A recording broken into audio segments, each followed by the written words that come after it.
Now, the rest of the story. She was the largest ship anywhere, a record she held for half a century. Her name was the Great Eastern, and something else. She was jinxed. How big was she? Well, she was 680 feet long, 120 feet wide. She displaced 27,384 tons, could carry 4,000 paying passengers in peacetime, and 10,000 troops in the event of war. She could take 6,000 tons of cargo and 12,000 tons of coal for fuel, which meant the Great Eastern could travel from England to India and back again without refueling. She was the only vessel ever to be propelled simultaneously by screw propeller and paddle wheels and a full rig of sail.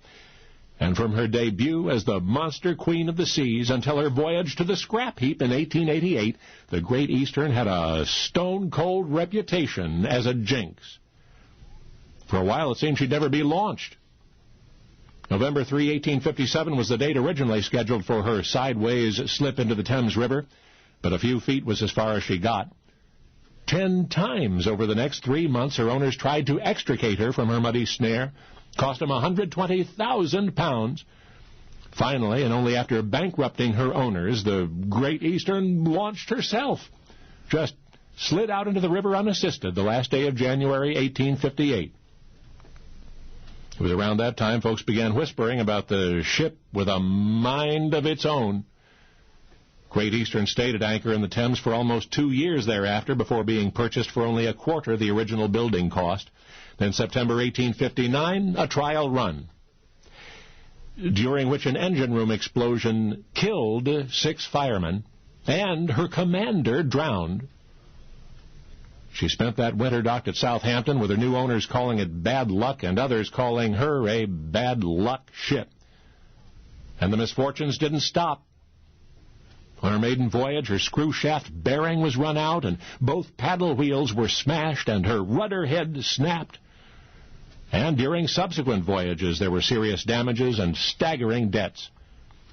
Attempting to get out of the red, her owners organized a lottery, but even that failed for lack of public interest. So for the next 11 years, the Great Eastern remained in port. The beginning of the end came in 1888. And because of the strength of her hull, it took 3 years to dismantle her. Historian John Guthrie, reviewing the calamitous career of the Great Eastern, observed, quote, "During her lifetime, this vessel ran through fortune after fortune, destroyed her designers, builders, and all her successive owners with grim impartiality. Yet she spent most of her life at anchor." And all the while, seasoned seamen searched their minds for a clue to the jinx. Of course, there is no such thing. There is no such thing. Even still, in the final months of the Great Eastern's disassembly, the workers, they were pulling apart the layers of the monster ship's double hull when they discovered her first passenger. Been there trapped inside from the time she was built. A human skeleton. And as I say, there's no such thing as a jinx. Only now, you know the rest of the story.